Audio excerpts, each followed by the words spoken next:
Thanks for tuning in to The Real Deal Show, brought to you by ebodyboarding.com and Tribe Boards.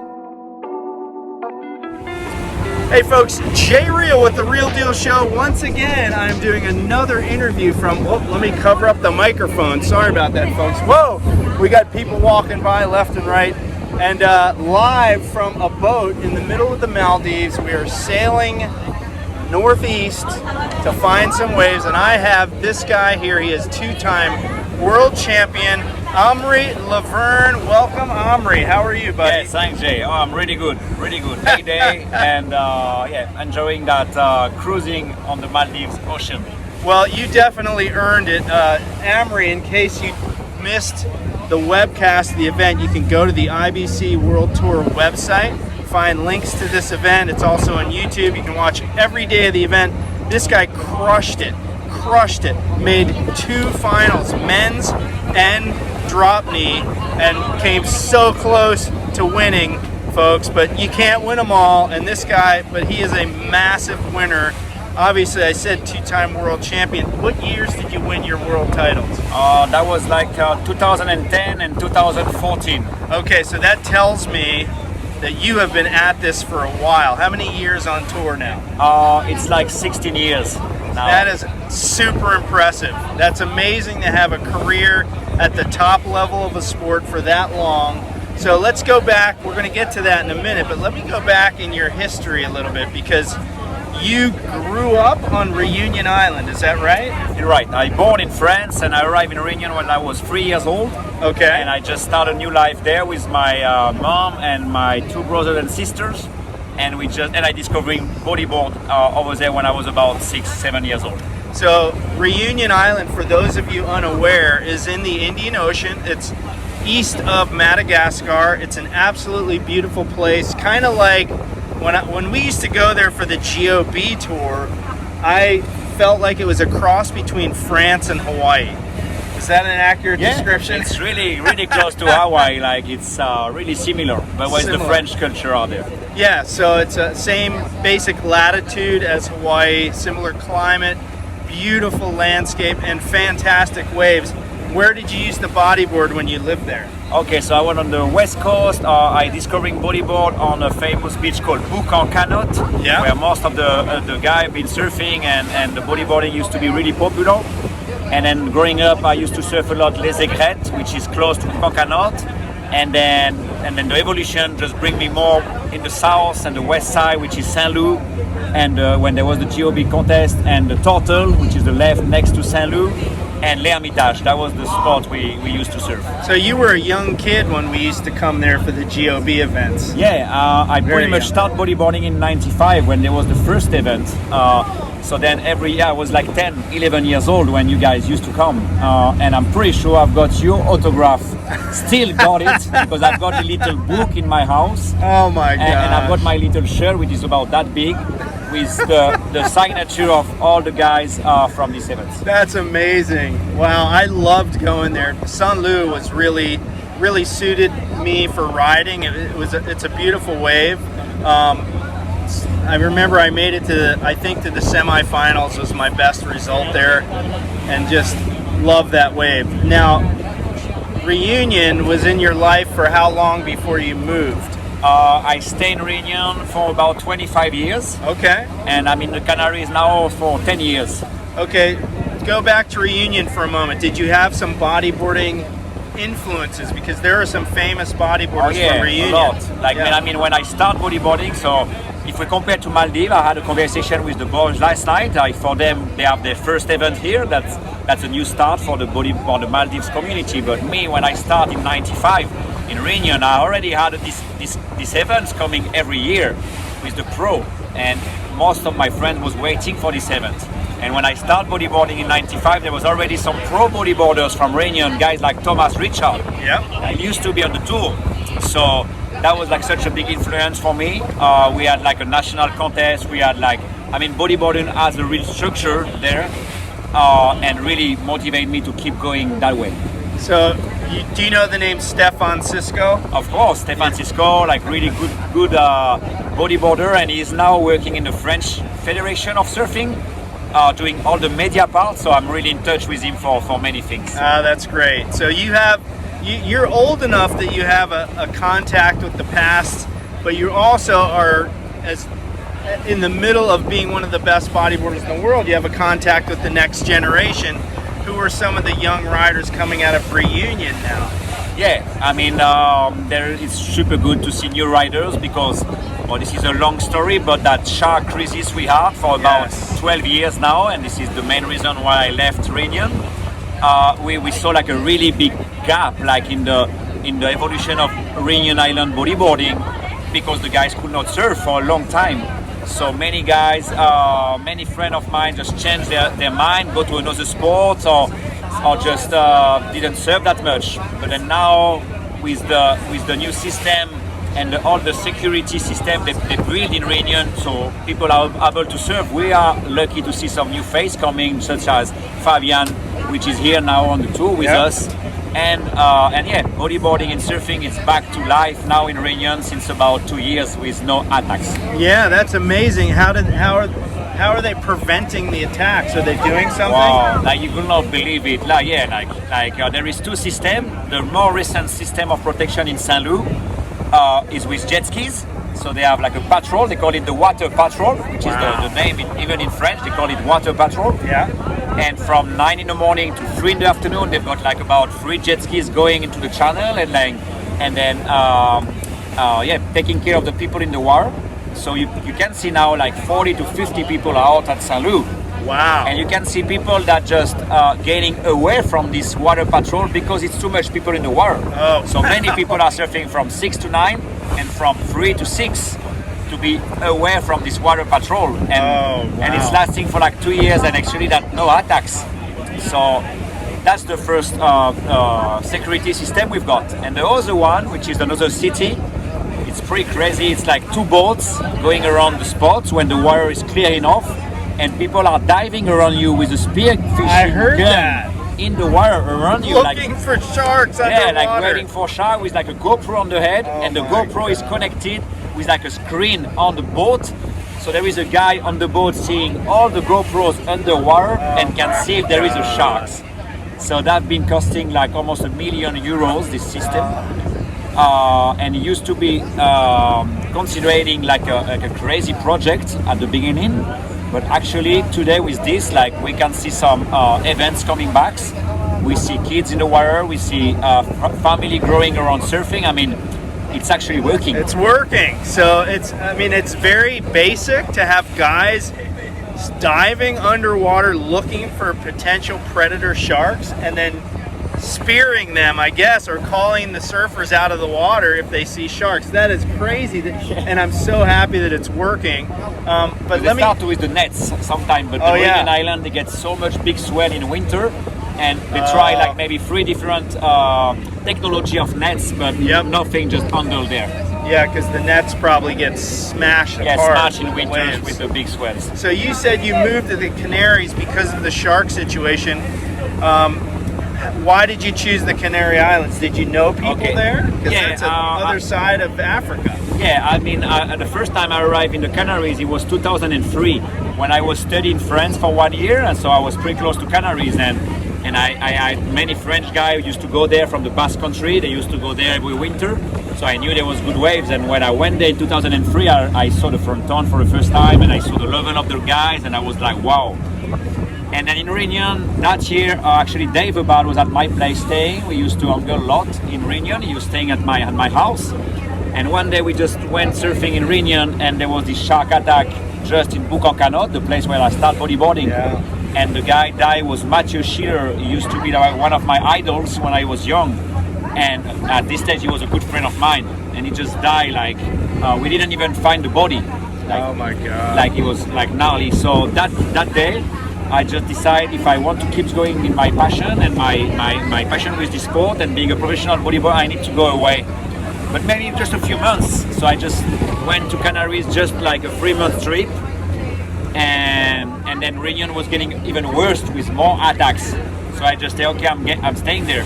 And I just rent the place, I bought a car, and then I meet my wife, and then now I've got my own house, my 2 kids, and Well, so you're a French-speaking guy, and you moved to a country where they speak a completely different language. How did you learn to speak Spanish and English, for that yeah, matter? actually we are learning Spanish and English in school.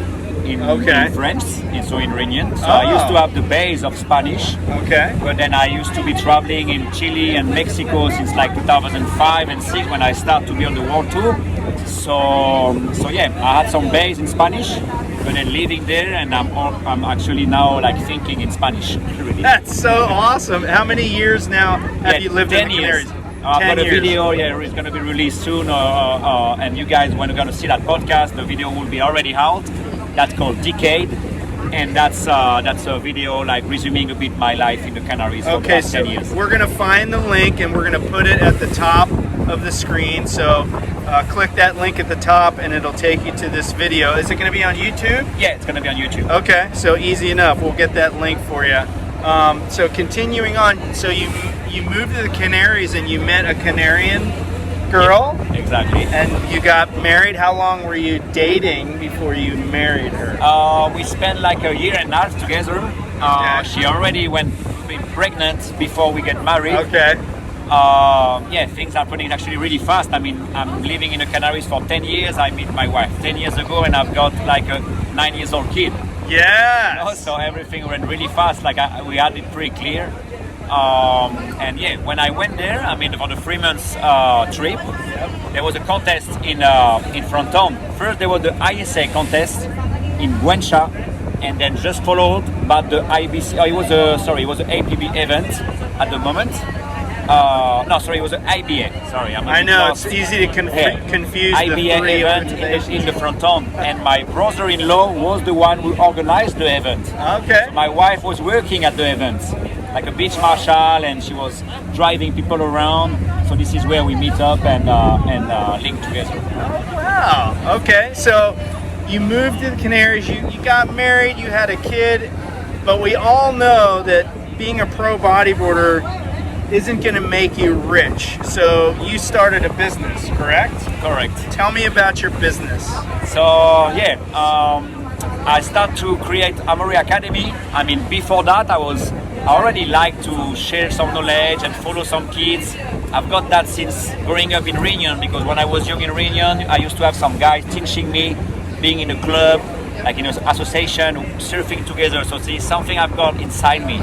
And in Canaries, I could see that there was no really a movement like this, really, when you can coaching people and build like a community there. Yeah. So I realized like maybe I should do something there with local people, and then when I was traveling around, I was starting to create this movement and bring people with me and create some courses.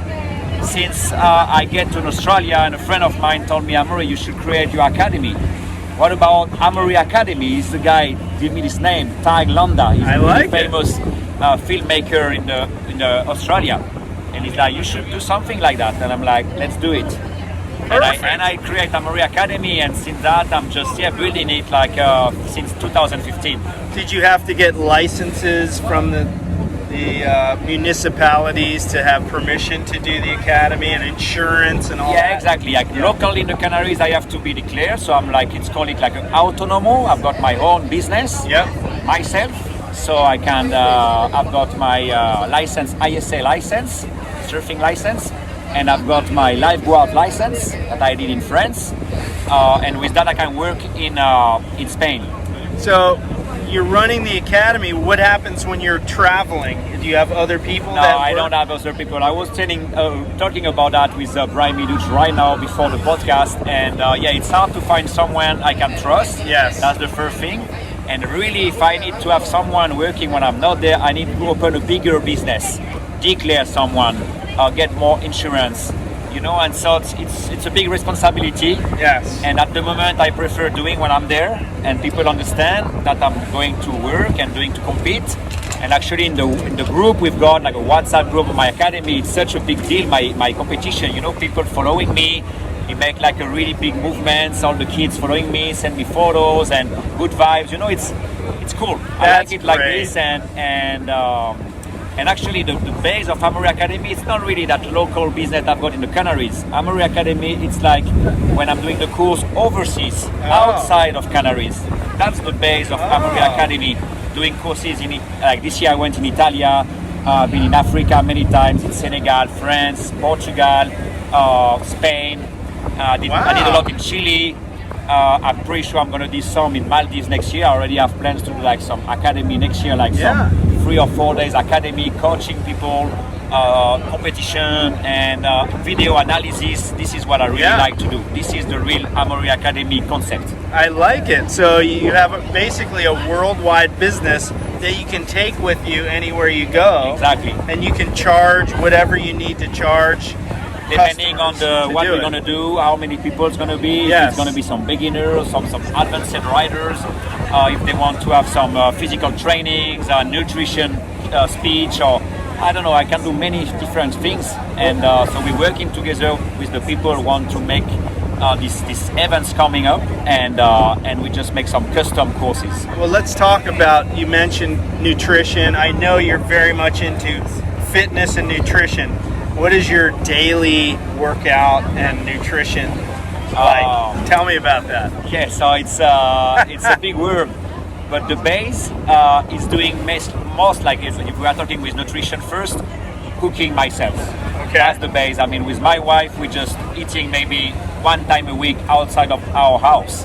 And if we go away, we're gonna make some nice picnic, some nice food box that we're going to bring with us at the beach, you know. So the base, if you want to get some good food, is cooking yourself. You can control what's in the food. Exactly. You're controlling the ingredient you put in there. You controlling the oil that you're going to use to cook.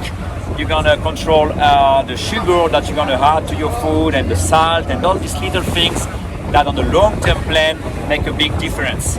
So I'm pretty much every 2 days at the supermarket. I'm spending a lot of money on the foods, on good foods, but this is some money I'm saving because I'm not eating outside of my house. And this is the base, cooking yourself.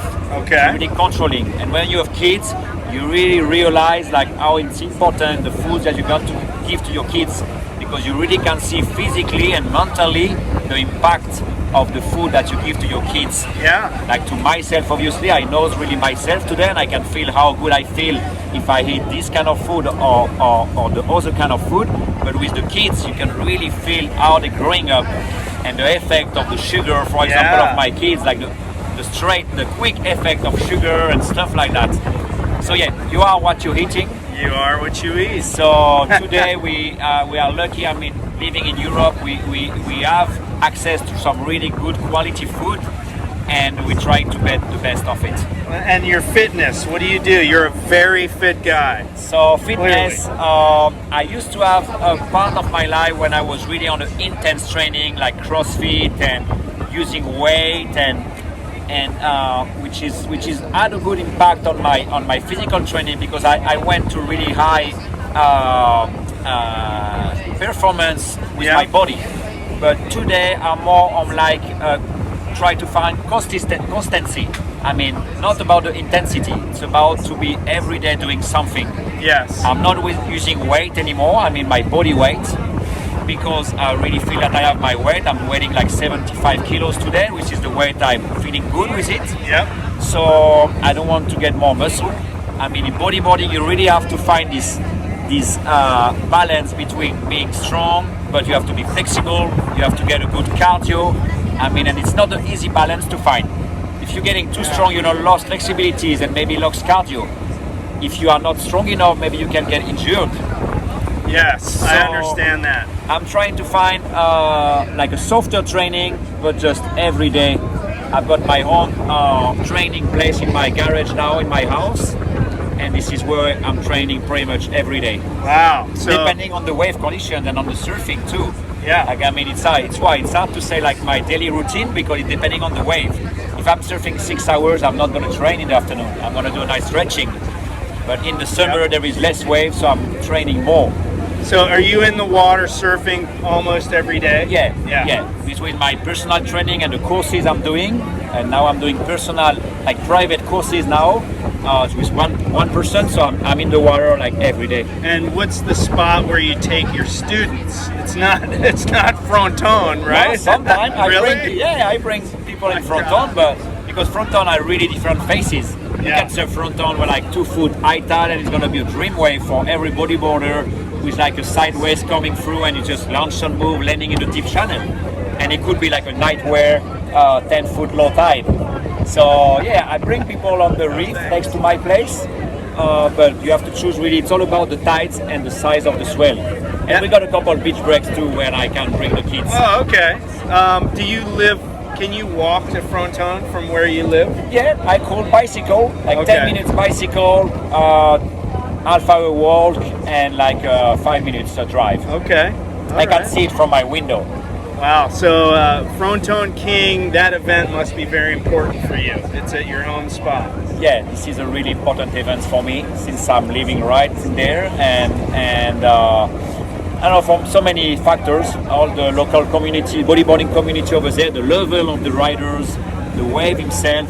I mean, many people think it's my favorite wave, but it's not. You know, Fronton, it's when it's good, it's not like it's not fun. I mean, it's a serious wave. Scary. Yes, scary when you push your limits.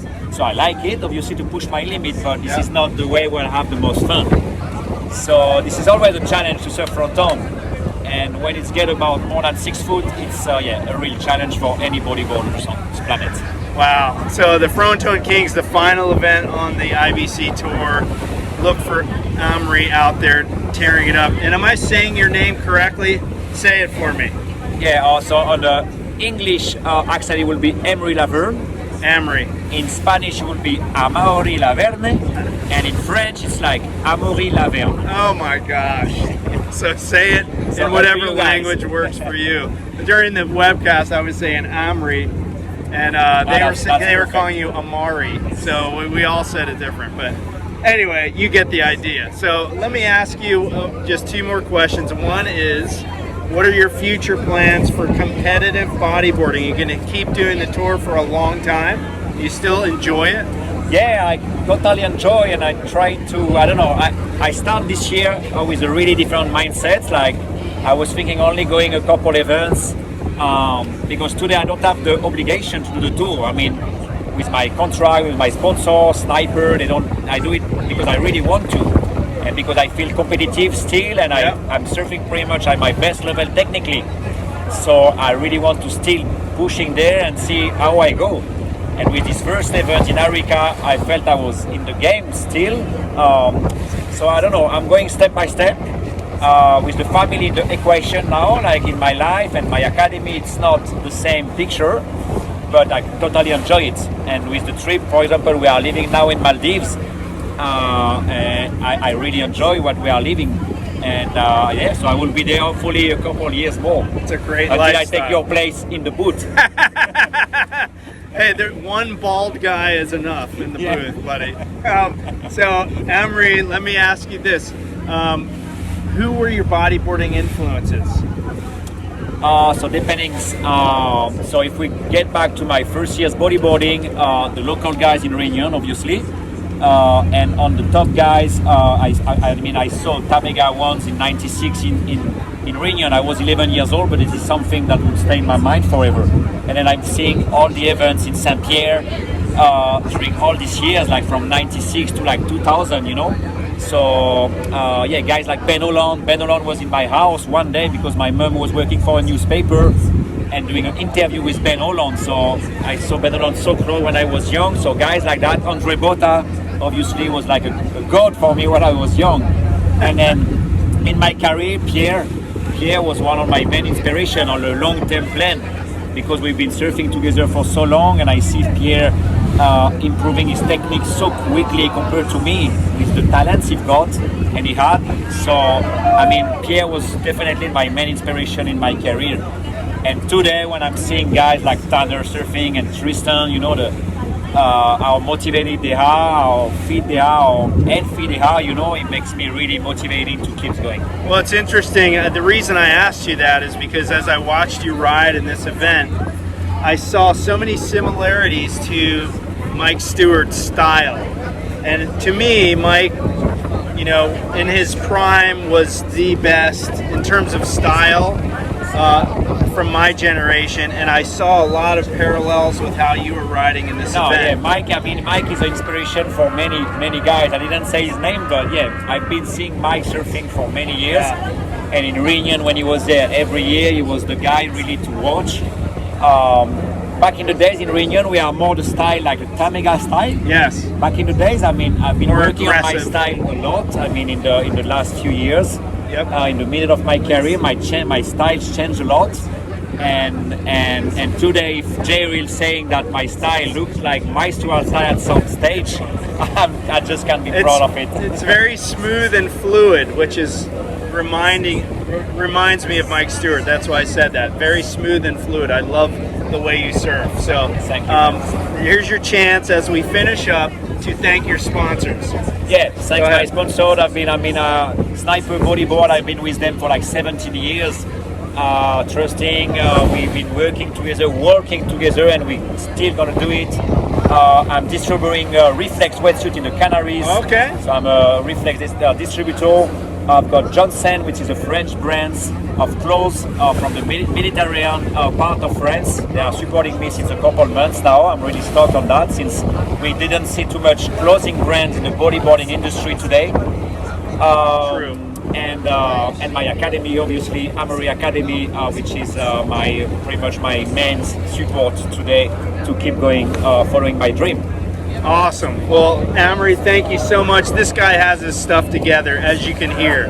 He's well-spoken, he's driven, he has successful businesses going on, and a great family, and we wish you the best of luck. Thank you very moving much. forward in the tour. I would shake your hand, but I would drop the camera. So, folks, that's going to do it for this episode of The Real Deal Show. We thank Amaury Lavernhe for taking his time out to talk with us. And if you like this show, give us a thumbs up, subscribe to our YouTube channel, put some comments down below for Amaury, and I'll try to make sure that he reads them and responds to them when he's not super busy with all this other stuff that he does. If you listen on the podcast, I hope you enjoyed it. And folks, we will see you in the surf. See ya. Bye.